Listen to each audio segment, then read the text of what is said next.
Welcome to Mutual of Omaha's Wild Kingdom. One of the larger members of the deer family of North America is the Woodland Caribou. It originally ranged from Maine to Idaho and throughout wooded Canada. In the past century, the range of this 300-pound animal has been sharply reduced. The government of Newfoundland and Labrador is determined through the efforts of its Division of Wildlife that these fine animals will survive. 5 of the caribou herds of Newfoundland bear their calves each spring in these inland locations. Then the herds migrate to the coast, here for the winter. Presently, there are plans to construct a hydroelectric installation here and dam up the North Salmon River.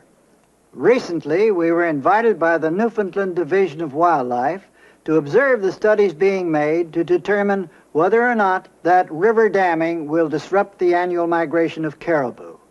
We met the project leader here at the caribou wintering grounds on the Atlantic coast of Newfoundland.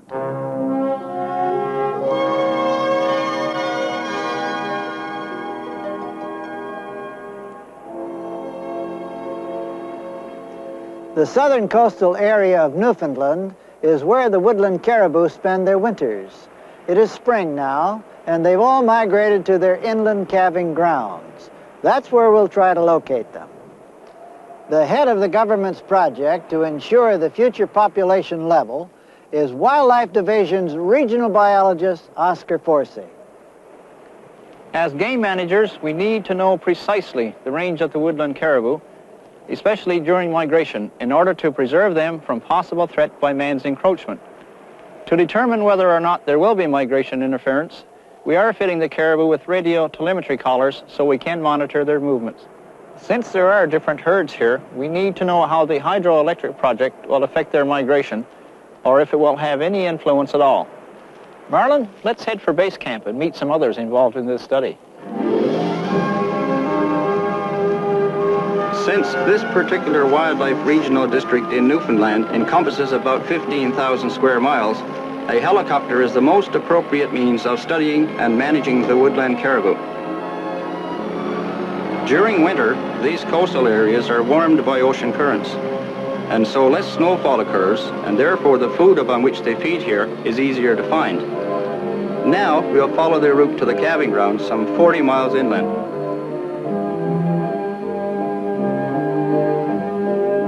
As we head for our base camp, we'll more than likely encounter some wildlife.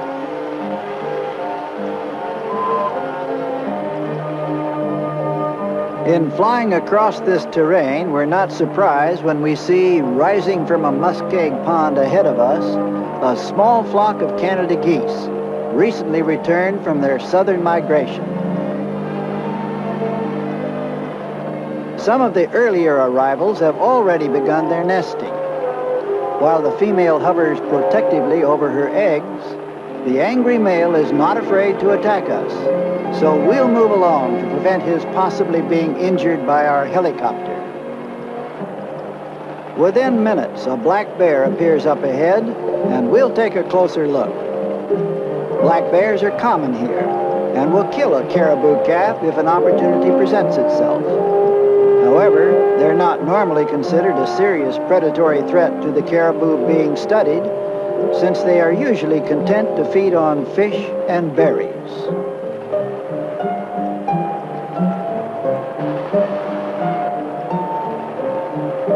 This good-sized bear probably weighs around 400 pounds. We don't know for sure the effects of bear predation on caribou, but those found to have eaten caribou meat may possibly only have fed on already dead animals.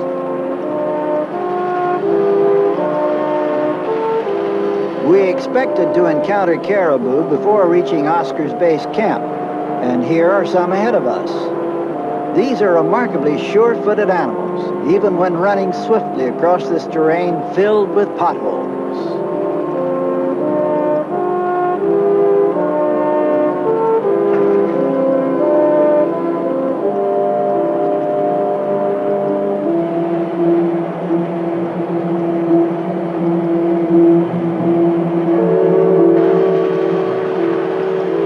We've left them behind. Within a few minutes, our helicopter has brought us the final few miles to the camp. One of the team members has come out to meet us. They were alerted by radio to be ready to move out with us as soon as we got here. The Wolf Lake area was selected as a base camp because of its proximity to the caribou calving grounds, which is only several minutes away by helicopter.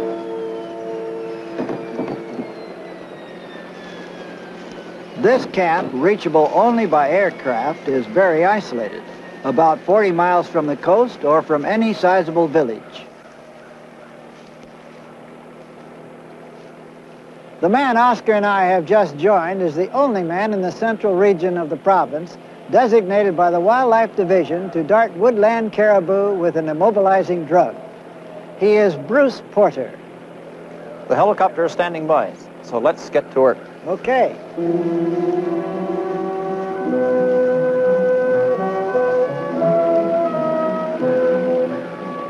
Wildlife technician Harvey Abbott has a darting rifle, which will be used later this afternoon to immobilize adult caribou. This morning, however, we'll be capturing calves by hand, and our first step is to locate them by air. Bruce Porter, sitting in the front seat, will direct the helicopter pilot to the most suitable terrain and vegetation in which to land and drop them off to make the capture.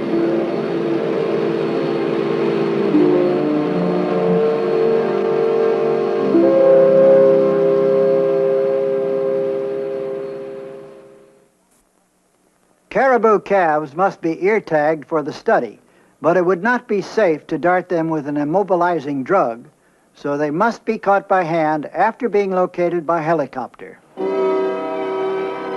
We're now approaching the Wolf Lake calving grounds. This is the place where Bruce Porter will be getting out with his assistant, Harvey Abbott, to capture the calves. We have now arrived at the calving grounds and immediately see a couple of very young calves with their mothers.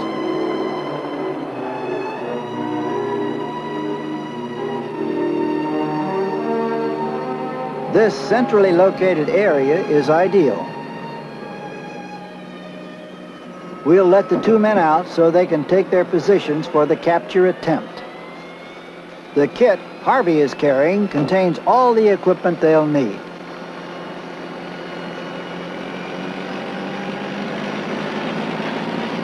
Having dropped off the two men so they can get into position for the capture, our pilot, Roland McDonald, now swings around to drive the animals back.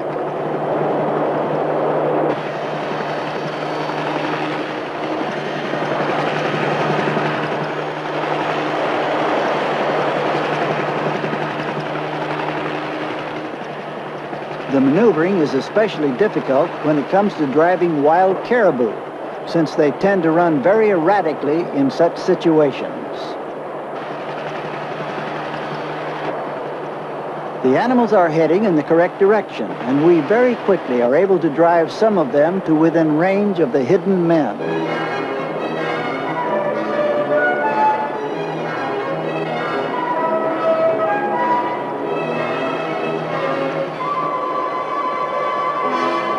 A calf close by is not necessarily a calf caught. And that's a situation Harvey has experienced numerous times in the past.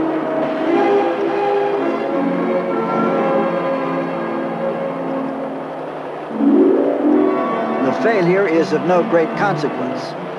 We'll simply find another group.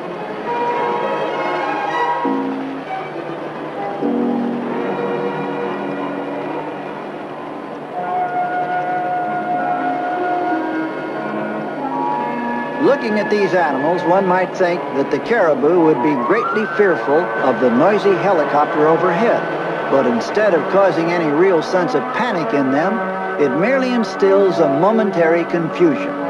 Right now, our job is to keep the animals in the immediate area. We're forcing them to concentrate on the helicopter and forget that there are still the two men on the ground who are once again getting into hidden positions.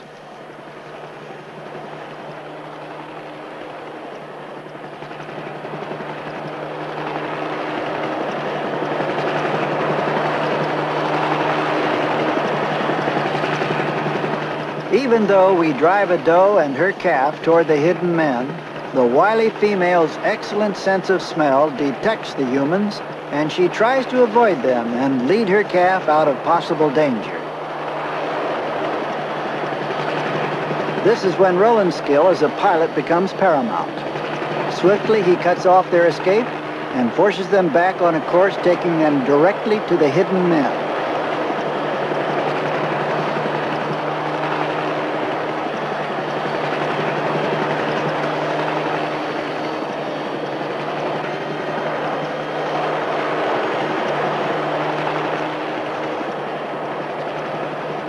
We'll hold off landing until we're sure of success, although this time everything looks good.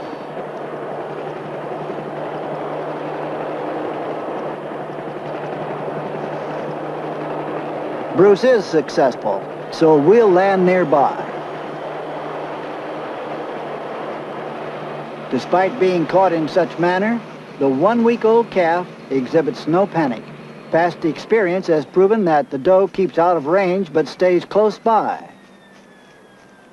She will remain here until the tagging is completed by Harvey and Bruce. Then the calf will be released. The first step is to attach highly visible numbered ear tags.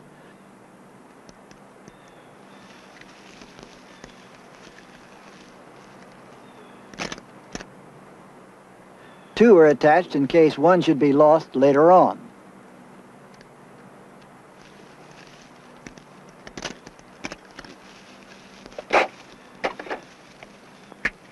An application of antibiotic helps prevent infection. Next, a rope is snugged around the calf in order to lift and weigh it. The pocket scale registers both pounds and kilograms. Carefully lifted off the ground, the weight of the little unconcerned calf is just over 26 pounds, or 12 kilograms. It appears in excellent physical condition. If caught again, perhaps next autumn, another weighing will help establish what the growth rate is among the calves.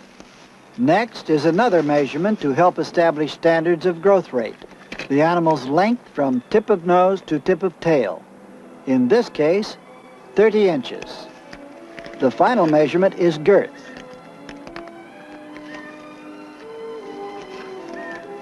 This calf measures 21 inches. All of these measurements are useful in basic herd management. That concludes the work on this calf. Observations of its ear tag number through binoculars or later recapturing of the animal will provide important information for the study of caribou migrational movements. Unharmed by its experience, the calf, now a living scientific statistic, will quickly rejoin its mother.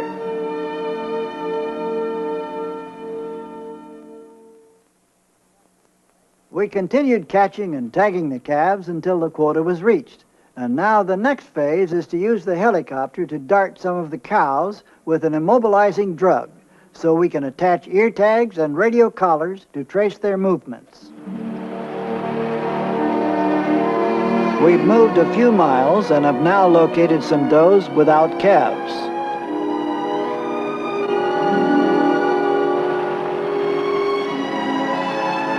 Now it's time for Bruce Porter to put a hypodermic dart loaded with the drug called M99 into the rifle's chamber and prepare to immobilize a caribou. The erratic running of the woodland caribou makes the job of selecting and properly hitting a target very difficult.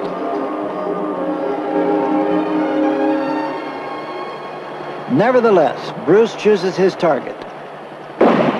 He expertly sends the dart right where it should go, high on the animal's haunch. Within a few minutes, the drug takes effect. Already, the caribou is rapidly losing motor control. Though the immobilizing drug will not cause a loss of consciousness, it will make the animal powerless to walk or otherwise control its muscles. After about 10 minutes from being darted, the caribou doe can no longer stand up. That's our signal to land just a short distance away.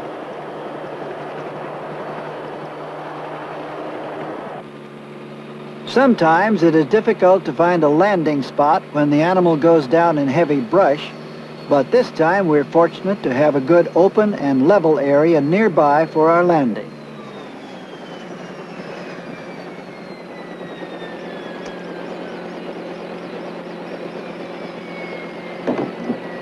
My task will be to make sure the radio telemetry receiver is working properly. While this is being done, the others will begin working with the immobilized doe. The ropes and scale taken from the helicopter's storage compartment will be used to weigh the animal much as the calves were weighed. The radio telemetry receiver is designed to pick up signals from a transmitter built into a collar. Signals can be received on this unit from caribou in the woodlands at distances up to 10 miles.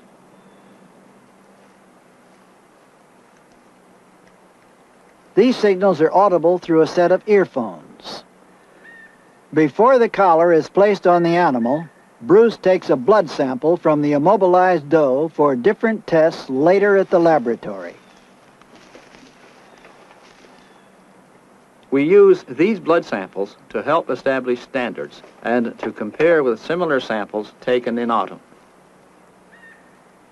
While preparations are being made for the ear tagging, the blood sample is divided for the different tests. As with the calves, adults have identically numbered tags placed in both ears.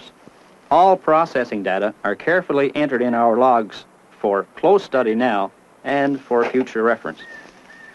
Before the battery-operated radio telemetry collar is put on, signal reception is checked carefully.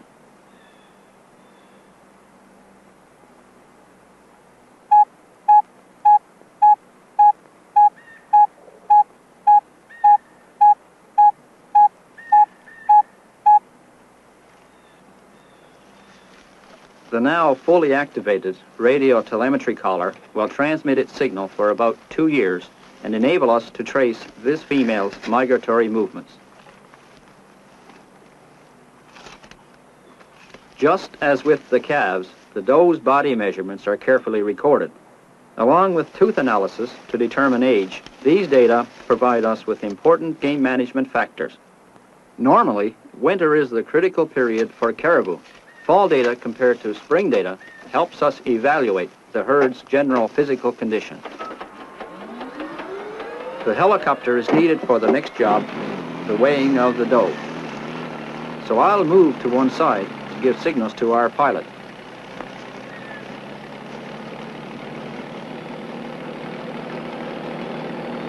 Now, with scale attached to sling, everything's in readiness for the helicopter to assist.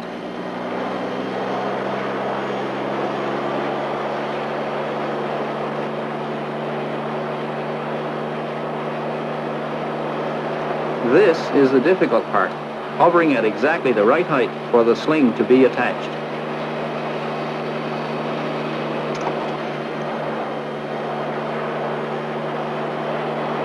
Suspended beneath the helicopter, the doe tips the scale to about 120 kilograms or 260 pounds, which is slightly larger than average.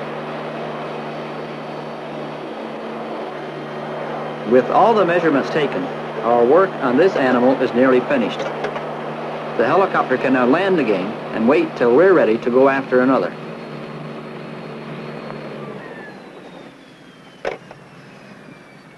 All that remains to be done here is to administer the antidote, a drug called M5050, which will bring the animal back to full control in a few minutes. Now that we've determined that the telemetry unit is transmitting all right, we'll be able to pick up the signal easily at any time from the helicopter.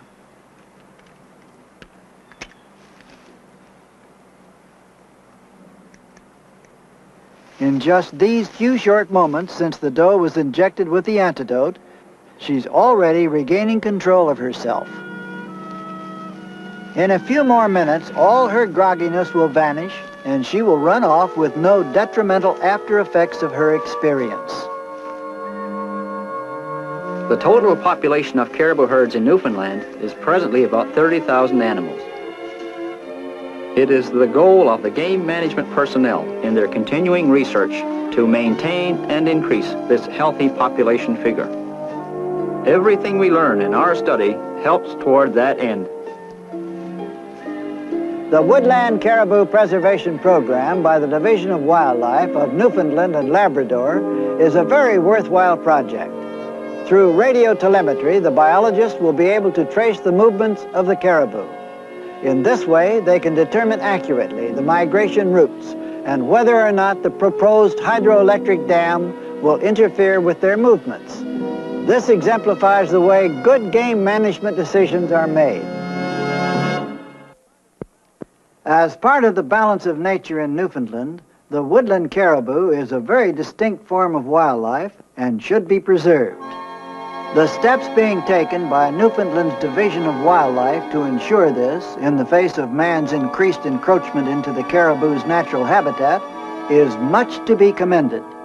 The study of individual animals, as well as the herds in general, and the plan to relocate some of these animals to establish new herds is very encouraging. It means that through man's efforts, one of North America's largest mammals will be preserved, and future generations will be able to know and appreciate this fine animal in the Canadian wilderness portion of the Wild Kingdom.